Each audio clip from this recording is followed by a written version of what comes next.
le parent peut devenir l'ennemi de son enfant. J'étais sur un groupe, sur un autre réseau social, c'est les parents qui parlent, qui exposent leurs problèmes, ils attendent du réconfort et au final, ils se retrouvent à avoir encore plus de confusion puisque dans les commentaires, les gens, ils ont les mêmes problématiques. Il n'y a pas de solution trouvée ou les solutions sont très malsaines. Par exemple, une maman demandait des conseils parce que sa fille de 14 ans, elle rechigne à la tâche pour sa corvée de ranger la vaisselle.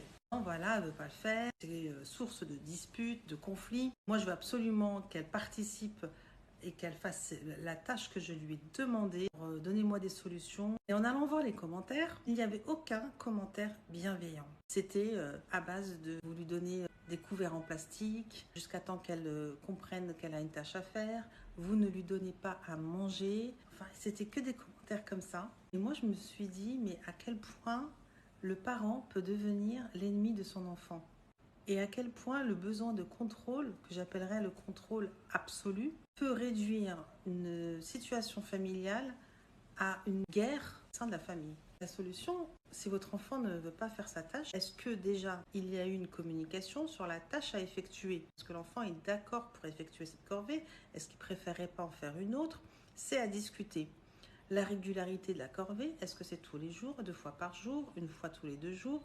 Il faut que les consignes soient claires, acceptées par l'enfant. C'est un être à part entière.